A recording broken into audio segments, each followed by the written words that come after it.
Hello and welcome to this BimlFlex webinar. Today we're going to cover importing metadata from source systems.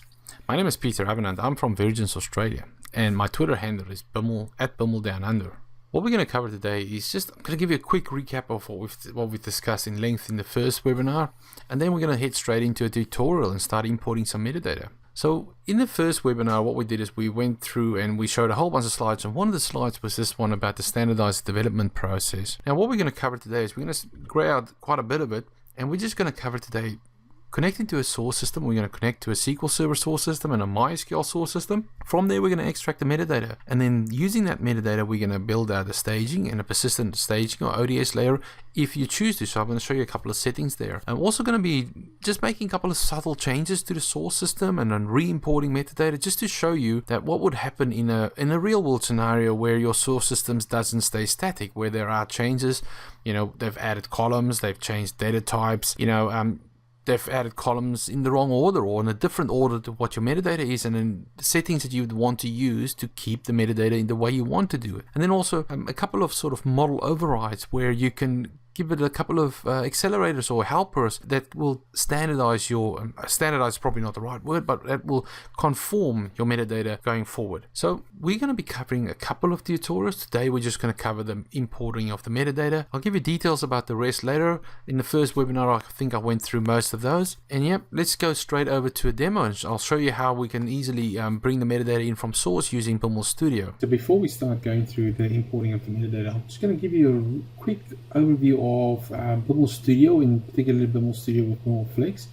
So as you can see here, I've got a couple of connections and databases already because I've prepared some metadata, but let me take you through this. So effectively, when you look at Biml Studio and with BimlFlex, you'll have the logical view here, which is the logical view. The project view is more sort of the real files itself, but in the logical view, it gives you sort of a preview of what is in what we call in-memory objects, or things that are live that you can preview.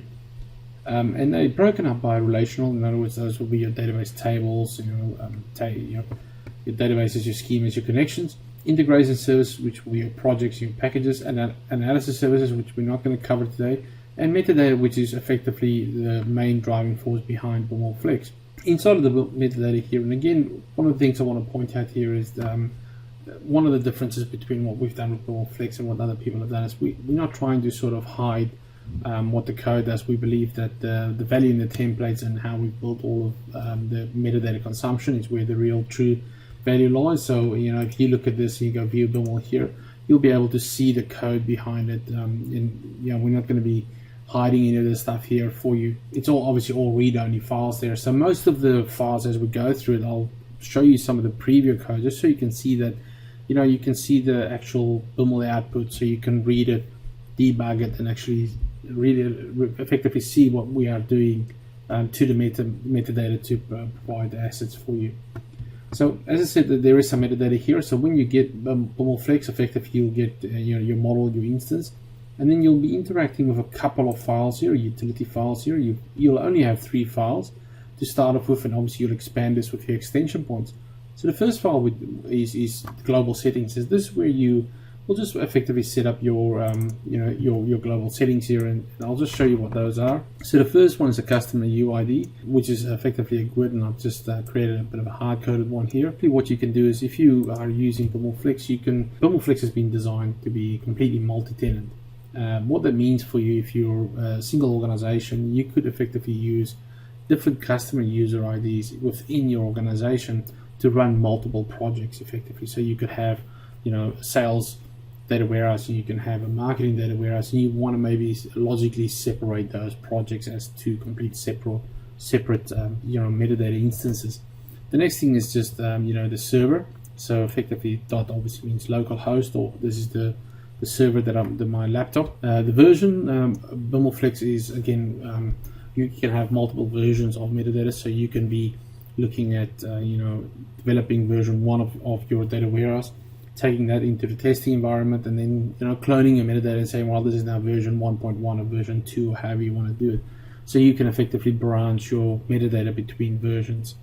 And then just a couple more credential criteria here, that if you're not running integrated security, you can provide the user ID and password. So effectively we'll set that up. Once you've set it up, you probably will never go to this file again unless you're actually changing versions or you're moving your BimlFlex database.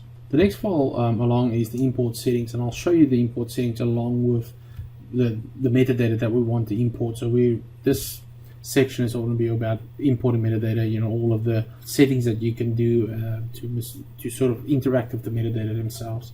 The BimlFlex bundle will sit over here. So you think about a BimlFlex bundle as almost like an encrypted zip file or a pre-compiled DLL. It's almost like the .NET framework in a large extent, where we've built an entire framework for you. We encrypt it and we put it in this single Biml bundle here. So if I open it up here, if you've worked with Biml before, you know that you'll be creating. Biml is all about reusable code. So you'll have include files or call Biml scripts, small nuggets of codes or functions that does a specific function. So what we've done is we've kind of built all of that and C# extension methods, and pretty much just hidden that all away and made sure that you as the user only interact with the metadata at a very high level. So what we've got here is we've got live Biml scripts and utility functions or reference Biml scripts. So as default, when you open it up, we've got all of these files that are live when you open up the bundle. And I'll just explain to you from the top down what they do. Effectively import staging tables. If you've got importing any source metadata, this will actually bring in place the staging tables for you, and I'll drop it in here. So you'll see when I bring in the source metadata from here, and I refresh the metadata, you'll see some tables dropping in here. When we do the DataVault modeling, which is in the next webinar, you'll see again how that will bring the DataVault tables, the hubs, links, satellites in there. And when we do data warehouse modeling, the dimensions and facts, they'll also drop into the table. So these files here, the 0 section files here, and again obviously the 75 file here, they're all around the relational side of things over here. This 0.75.1 package creation file actually creates these packages here. And what these packages here are, it's effectively drop and create SQL statements inside of an SSIS package. What we use this for is predominantly in sort of a build server environment, where we are to our build server and say, listen, just go and drop all the tables, recreate all the tables, build the packages, and then potentially run some tests on top of those metadata. So again, you can define your own scripts here, but if these files here will just get built out by default. Now I would strongly recommend that you leave all of these files live over here. If you want to, for argument's sake, say you are importing metadata for entire source connection, and you want to say, well, actually, you know what, I don't want any of those tables to be built out right now. I'm only debugging one table. You can effectively go, and I'll show you when we head over to the metadata shortly. You can go and say, well, exclude this entire connection from the build, and then go over to the object and say, include this table into the build, and I'll show you how that works in a second. So effectively, the top tables here is that they interact with the relational metadata. The next one here, the source to stage the main. And there's an alternate one here which we'll touch on quite a bit later in the webinars when we get into different types of patterns that we have. So source to stage effectively again is if I'm bringing in source metadata here, the source to staging main will actually create all the packages here. Now that's irrelevant whether it's a flat file metadata that we're bringing in, or if it's a metadata from a MySQL server or an Oracle server or SQL server. They all interact with this single file here. And to give you an idea of the simplification of what we've done here is from a user point of view, is if you want to look at the code, effectively all you'll see here is, it's going to call these 3 include files here, but you can't really see the code there, and that's for a specific reason there. What we're trying to do there is not hide the complexity, because again, when we preview the Biml, you'll be able to see the output. What we're trying to do there is just the interaction from a user perspective there. It's just to make sure that we focus on the things that are important, which is the modeling and the metadata. And then obviously the data warehouse one, which is the same thing. This will apply the data warehouse pattern here. So the file that we're going to work with today is this one here, flex metadata source input. And I'll open that up for you, and what you'll see here again is only going to call a include file and all of the metadata. So you need to be able to control the input method. And what we do there is we head over to this flex import settings file, and I'll take you through the settings here. It's just quite important to understand all of these settings, and they're not overly complicated. So the first one here is the import preview only, and what that means is when I set it to true, when I'm interacting with this file over here, it will show me a preview of the metadata, but it won't actually publish any of that metadata back to the database backend or the metadata database. So what I can do there is I can, I suppose, mess around is the right word, with these settings down here until I'm happy with what the metadata that I'm previewing. And once I'm happy with that metadata that I'm previewing, I can set this to false and then refresh, and then it publishes the metadata, and I'll show you how that works in a second. So the first thing I've done here is import from connection. I've set it as MS-AW source, and these are abbreviations. These are my naming conventions. I try to abbreviate wherever I can. So if I look at the connections here, there's my connection there called MS-AW source. This comes from metadata, which I'll go through in a little bit. And then I have this imported project again, which I've set up before. And I'll head over to the spreadsheet in a second to show you this.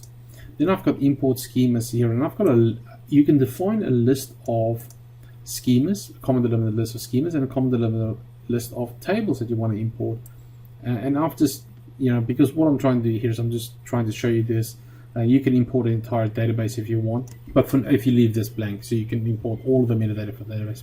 So I've set all of this up, so let me just quickly head over to the spreadsheet that has all the metadata, just to show you where these settings come from, and then take you through just the high level settings for now. So if I head over to my connections tab over here on my metadata, effectively what I've done here is I've already sort of prepared, and you'll do this, this is setting up your environment, your configuration. So what I've done here is I've set up two source systems. I've set up a SQL Server source system and a MySQL source system. To demonstrate the fact that obviously you can import the metadata from the two different sources here. And then what I've gone across here is I've also set up this record source here, and this again is more relevant to data vault modeling, but it's also a place where if you want to separate your source systems by a identifier or sort of abbreviation, you could use this, and I'm going to show you how you interact with that in a minute in your staging environment. And then I've got some delimiters here, so effectively that is if you do fully qualified table names or column names, you want to delimit them, and so for MySQL these are this. The default is the SQL Server defaults, and then heading over here there's sort of number of threads. So what I'm going to do here is I'm going to set the number of threads on MS-AW source, and I'll show you a little bit later what that does. So the number of threads, setting that to 2 there, effectively will say when I'm extracting from source and I'm doing a lot of work, if my server is powerful enough, and let's just say this one is, I'm going to split things across 2 threads within the pipeline. And so I'll head over here and I'll just set the connections. The next thing we do is batches and then projects. I'm not going to talk about batches right now because we'll talk about it later. But projects, effectively, think about this as SSIS projects. For this SSIS project, I'm defining a couple of things here. So what I'm doing here is I'm going to extract my AdventureWorks source, and I'm saying that my source connection is AdventureWorks source. My staging connection where I'm extracting to is this connection here, and then the target connection is going to be the raw data vault, and this could also be the staging environment. So what I'm saying here is I'm going to go from source to staging and then straight into raw data vault at a later date. I'm not going to go through that today. What you'll also see here is this exclude from build over here. And you'll see the same in the connection. So what you can do is you can either exclude an entire connection, or if for whatever reason on a connection you might have split up the tables into separate projects because you want to load, let's just say the human resources tables first, and then you want to load, and they're all in part of the same source system, and then you want to load the sales tables second. You may want to split them up into separate projects. Again, we provide you the flexibility to do that. And then while you are developing, you might say, debugging this project over here, I want to exclude all of the tables from the build. And then when I head over to the objects level here, which I'll do right now, is I'll say exclude from build no on that one, which means is that I actually want to include in the build, so I'll only build out this one table here. So as you can see here, I've got nothing inside of my objects at the moment. And I'll go through that a little bit later on. So if I just refresh my metadata here, you'll see that I'll have no tables and no schemas dropping in here. So let me just head further down to some more settings that we're going to need to know about when we're importing metadata. So the first one here is just a little bit of data modeling helpers. So the first one here is import split camel case. So effectively what split camel case will be is if I have camel case like this, it will insert underscores between the capitals there. And then I can when I'm importing, I can make all of my tables to uppercase or to lowercase.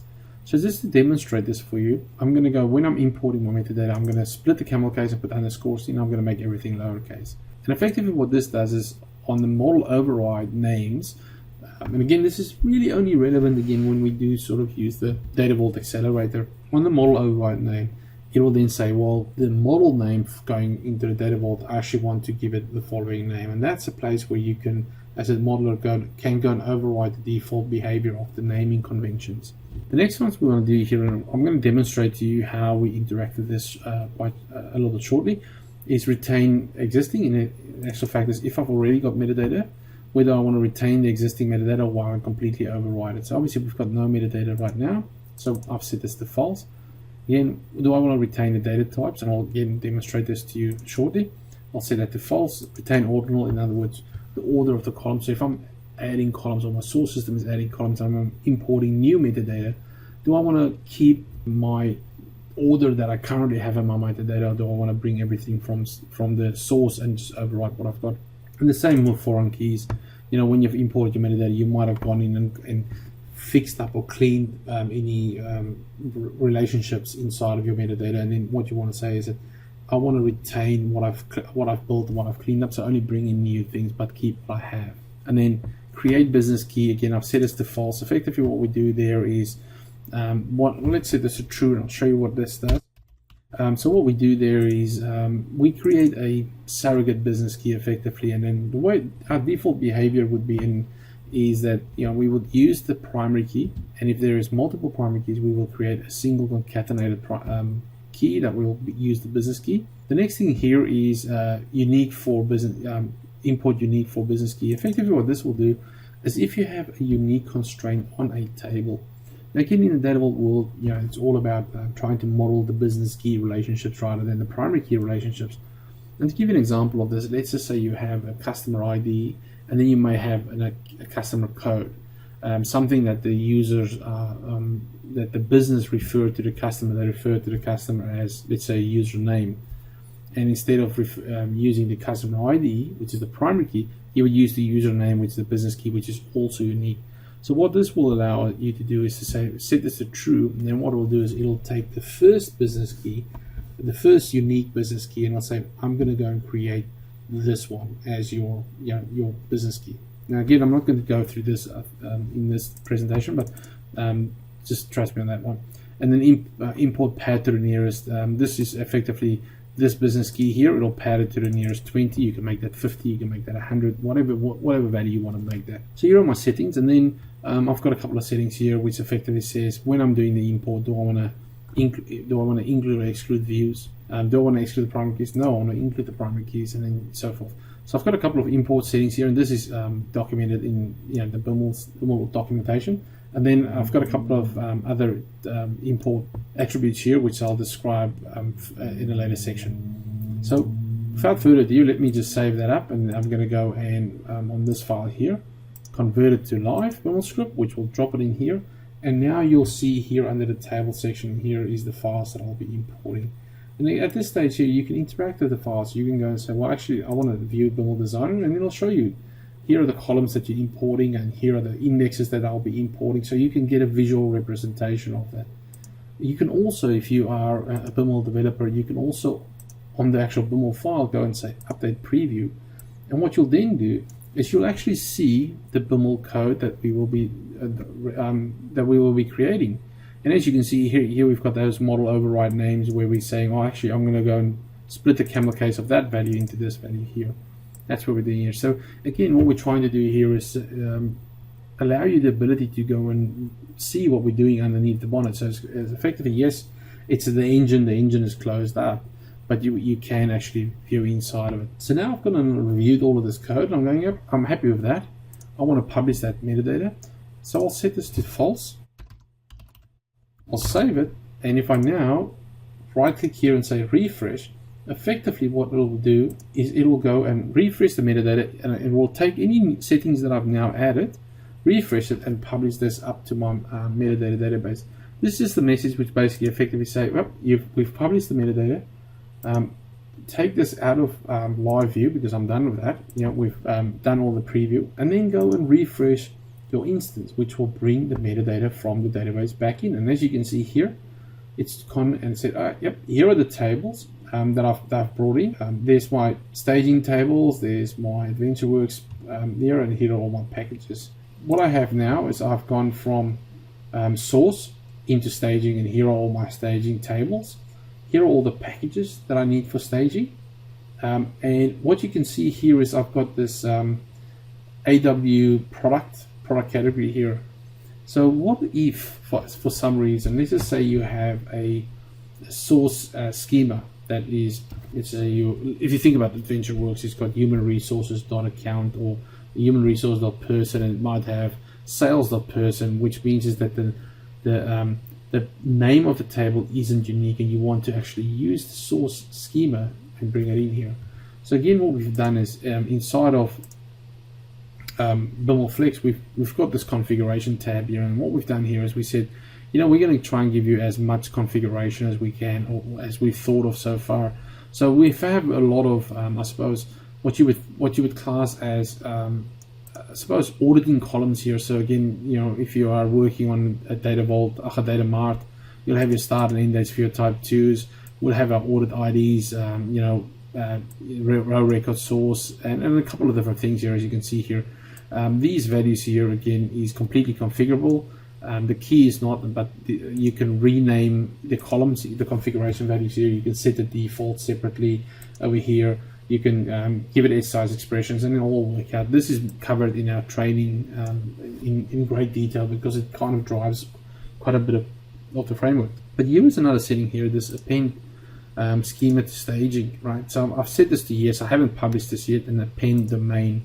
What you'll see with this append domain here, again, let me just go and publish this metadata here real quick. These configurations, I'll set the configurations, and then what I'm going to do is I'm just going to go into my project here real quick and refresh this and just show you what it's going to do.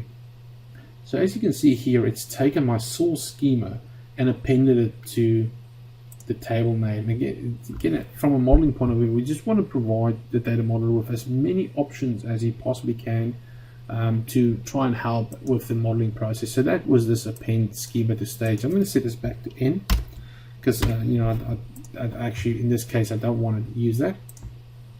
But we also have this append domain. Now again, this is a little bit more relevant for the DataVault modeling, but I'll go through it now, because the next session I don't want to go through it again. So what we've done here is we've created these, I suppose, data type domains, which will allow you the ability to define things. So what I've done here is I've just got my own little naming convention here, and I'll just zoom in here. So what I've done here is I said, this is a string, length 10, 20, 50, 8,000. Actually, this is probably a redundant one here, because invarchar will only go to that in the SQL Server world. And then I have a max, invarchar max over here. And I've gone and said, listen, if I'm using this, these will be the defaults that I want to apply to these tables, to these columns. So then what I do is I will say, if I've got an ANSI string fixed length of length 5 or smaller, map it to S10 and so forth. So you can effectively, as a data modeler, go and set up your own, I suppose, data type mappings here. And obviously, if it doesn't find one, it'll leave it as whatever the source was, or the original data type mapping is here. And once we've imported that, I'll head over to the columns here, and I'll just go and get the columns here, which will be my new columns. And once I've imported this, and I'll just show you that, it will import it and say, well, actually, you know, this table name here is going to be S1C, which will be obviously, you know, the correct one there, and it just shows you what it's going to be mapped to, if that makes sense. Okay. So let's carry on there real quick, and I'm going to go and get some more metadata there for us. So let me head over to the objects tab here, and I'll do the same thing here. I'll sort of go get objects over here just to take you through what has happened here real quick.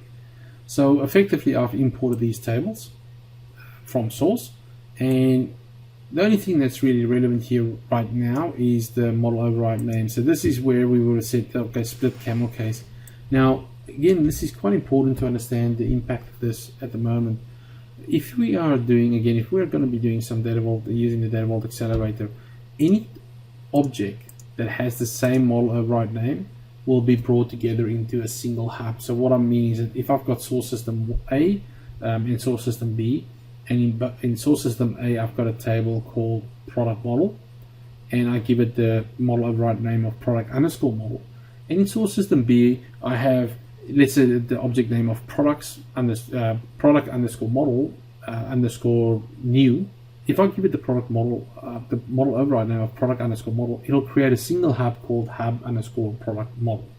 Okay, effectively that's why. So that's an integration point where, as a data modeler, you can give things the same model override name, and then the accelerator will know or will make a decision saying, actually, this should be the same hub. It should separate satellites, but again, it'll build links from there.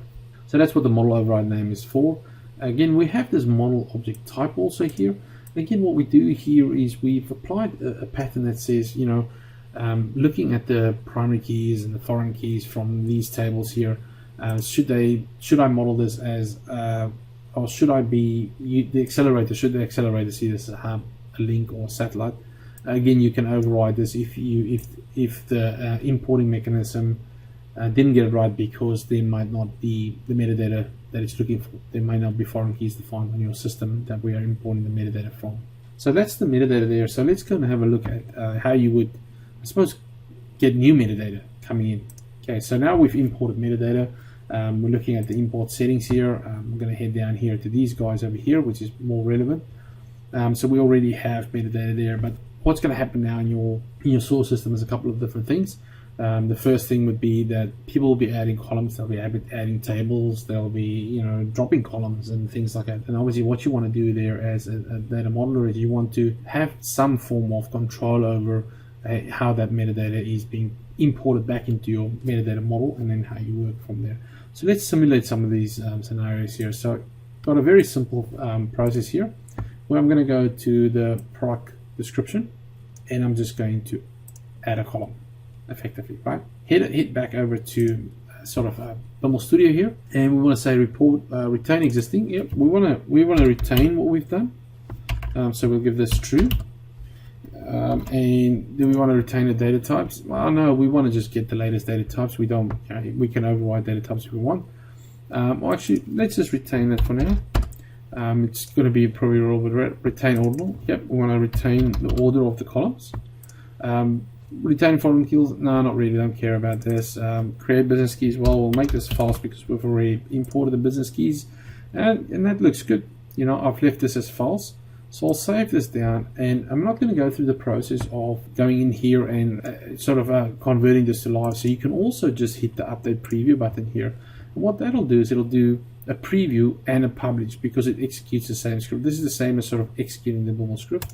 So I'll hit OK there, and then I'll go and refresh my metadata there. What we'll see here is, if I look at my product description here, there will be my new column there called test_1, which is ANSI string 1 there, and it's at this position here. I'll head over to my columns, and I'll do the same here. I'll just bring in the columns here, and as you can see here, product description is test1. Okay, brought that in.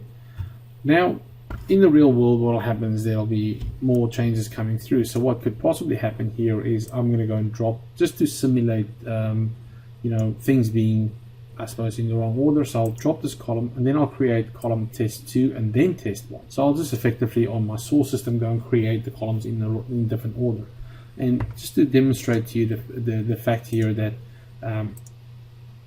again, what I want to do with this import settings first is say, well, I want to retain existing. I want to retain the data type. In other words, what I've done here is I've said, instead of being a varchar 10, I'm making the varchar 5. But what I'm saying is that, I want to keep varchar 10. And I want to make sure that test1 over here is stays at position 5. I don't want it at position 6 or another position, right? I want to keep it at position 5 there, right? So that being said, I'm going to go in here. Just going to go over here, and then I'm going to say retain ordinal. Yep, I want to keep it exactly the same position. What I'll do, I'll head over here and I'll just hit update preview. And again, it's just going to go get that metadata and publish that to the database backend. If I now refresh my metadata here, get column, I'm expecting that to stay varchar 10. That has stayed in its position, and this has been brought into this position here. In the database, effectively, these two are swapped around. That's 5, and that's length for 5, and that should be positioned straight after that, right? Let's have a look at that. If I now go back into my import settings, and I say, well, I want to retain the existing, I want to retain it, but I don't want to retain. I want to get the data type as it comes from the server, and I also want to keep my order consistent, or my metadata order consistent with my database. I'll save this again. I'll hit update preview. It's okay, and I'll head way back over here, and I'll look at my metadata again. And what I'm expecting now is, yep, it's in the right order. I've got test 2, then test 1. I've got the data type 0, 5, and 10.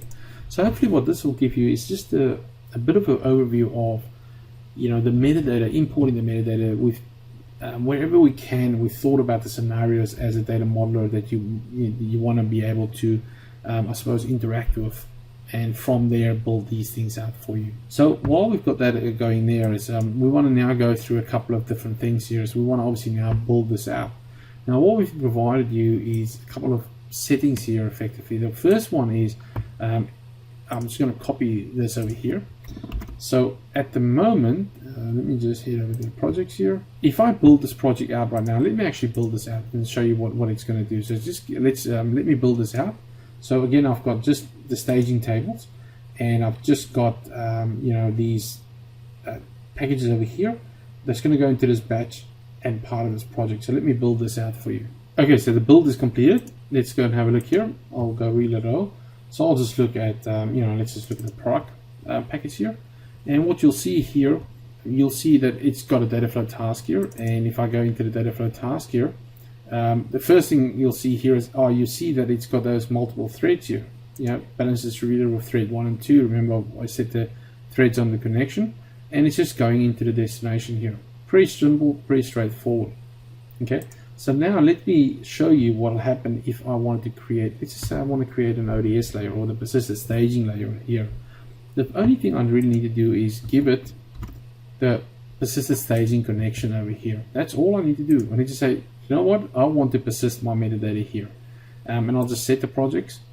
I'll head back over to Visual Studio, and I'll refresh my instance. And as I refresh this, you'll see all of a sudden here, there's the persistent staging dropping in, the tables dropping in, and these packages will now be enabled to build out to the persistent staging layer. Now I'm just going to build this out again. All right, so let's have a look here. I'll reload this. I'll open up the product again, and what you'll see here is it's got this sort of merge statement here, and the package looks a little bit different when it comes down to the bottom part here. So when it comes down to the bottom part here, you'll see that there's this multicast here that'll split it out into the staging database and into the persistent staging layer here. And the only reason we do that is we also have this ability when we do the first load or the initial load. We say, well, you know, it's the first time that I'm loading the data, so realistically all the data coming through is effectively new. So go and insert it into my ODS layer and go and insert it into my staging layer, so that I don't have to go and insert it into staging and then run an update or merge back into PSA. You'll also see this sort of lookup statement here and this sort of hashing of the full row hash.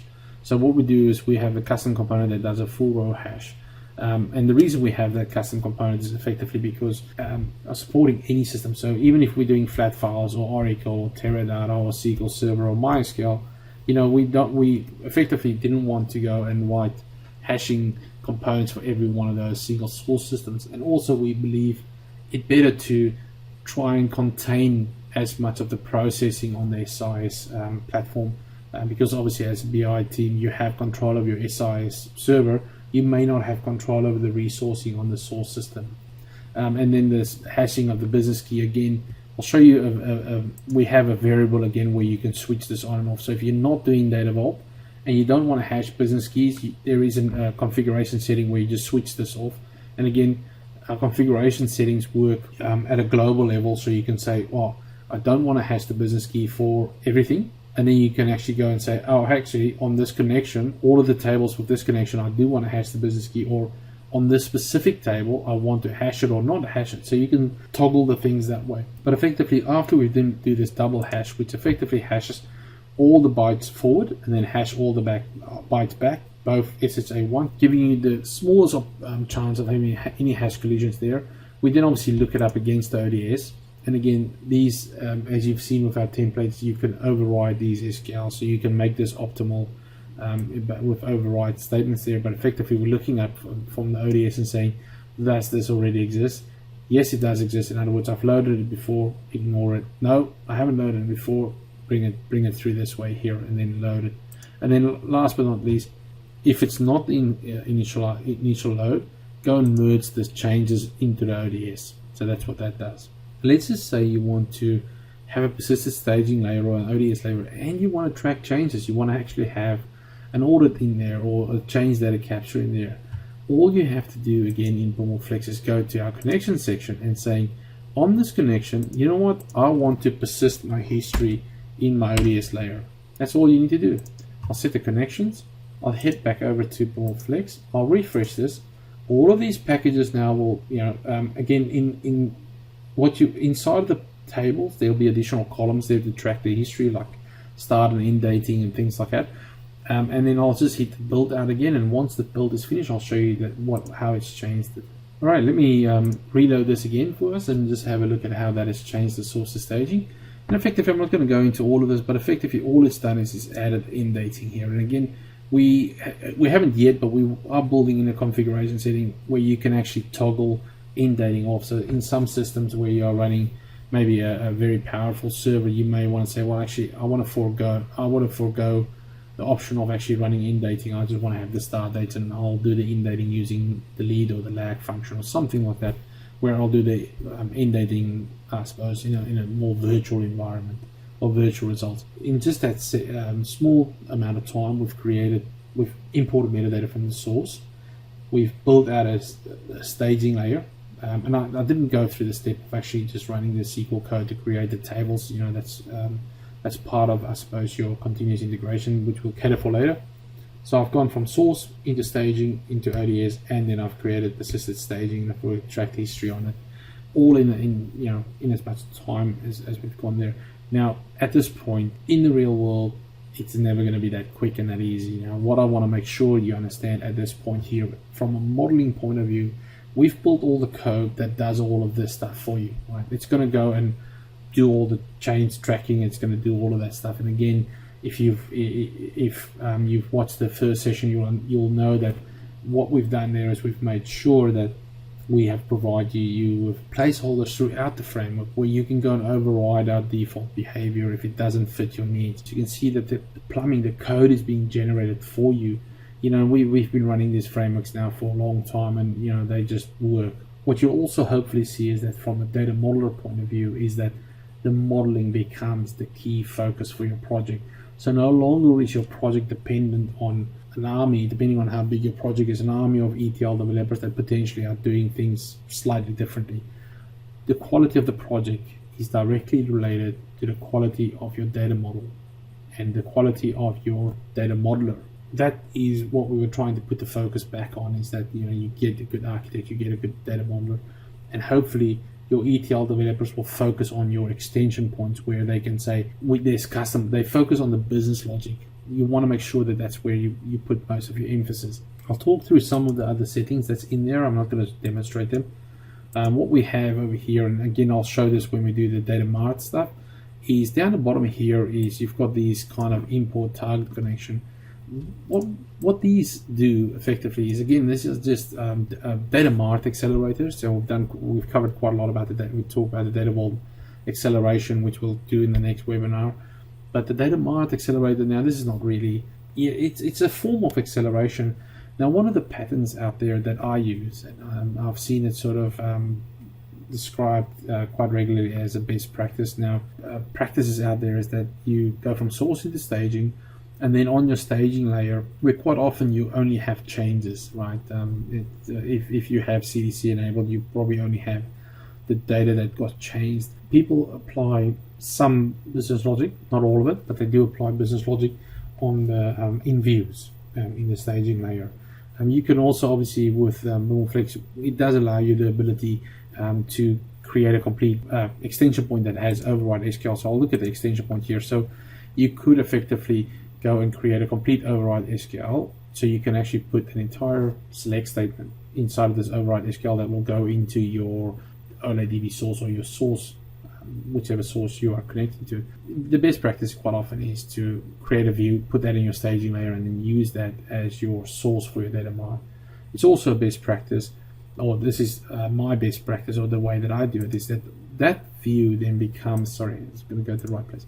that view then becomes a carbon copy or a clone of my destination. In other words, I would have all the columns would be named the name that it will be in my DataMart.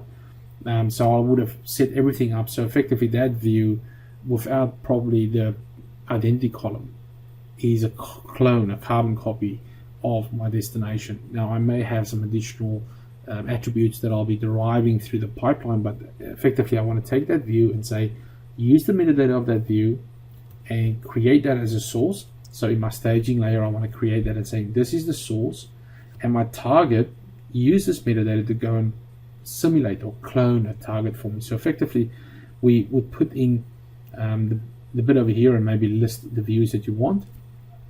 And then down the bottom here, you would say, yep, exclude views. No, false, because we want to bring those views in, and we'll set all the other settings here.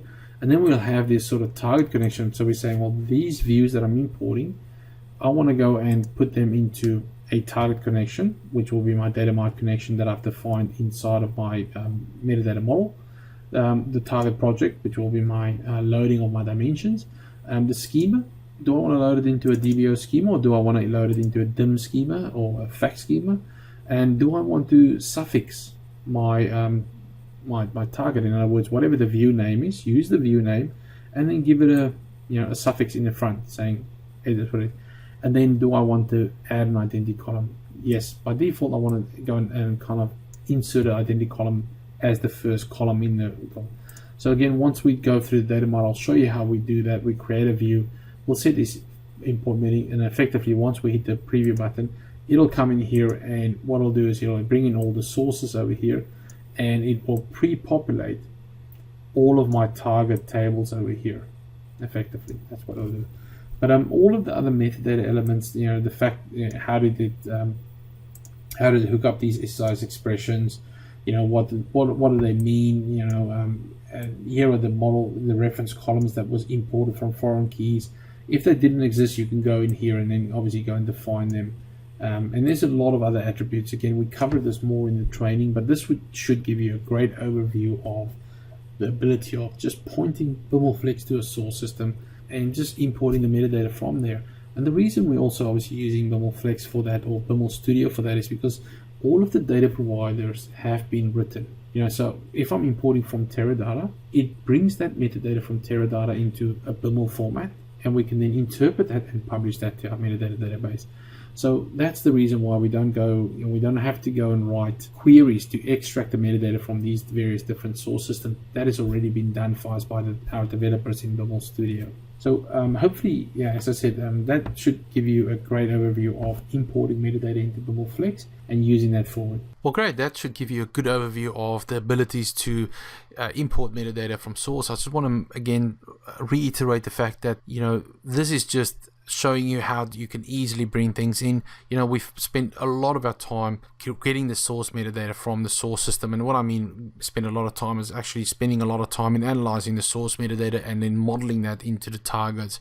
So although this webinar went through very quickly about connecting to your source and clicking a couple of buttons and there's your staging and ODS layer, in real world it takes a lot longer than that, and it takes a lot more time where your data modelers would want to make some modeling decisions right up front. Again, if you want to follow us on twitter.com, here's BimlScript, which is the main BimlScript Twitter handle. I'm Biml Down Under, as I said before. There's also another one called @Biml Online if you're using an online editor. A couple of LinkedIn user groups. Obviously, just search for Biml user group on LinkedIn, and you'll get the one that's most relevant to you. If you want to get information about Biml Studio, just head over to verigens.com, Biml Studio, bimlscript.com, where we have a lot of Biml examples. We have a whole tutorial and a lessons series over there. So anything to do with Biml, that Biml itself, the Biml language. Biml Online is currently in beta. Please head over to Biml Online, subscribe, and you can start using a Biml editor for free. If any queries around BimlFlex, please head over to sales@verigens.com. And then what we'll do there is we'll be able to obviously tell you how much BimlFlex is going to cost you, the different options of whether you buy it outright, whether you rent it, and also if you want to be able to calculate the return on investment or your total cost of ownership. If you have a project that's about to kick off, a greenfield project, and you want to build that out, we'll be able to help you saying, well, how much money could BimlFlex save you, or how much time and resources could save you that you can reallocate to other parts of the project. So once again, thank you for your time. I really do appreciate it. I hope to see you in the next BimlFlex webinar, which is going to be all about using the metadata that we've imported today and accelerating, using our DataVault accelerators to build out your DataVault model, explaining to you the areas where your DataVault modeler really can accelerate, is really the best word, really, the modeling process. And yep, once again, thank you for your time, and I hope to see you again. Bye.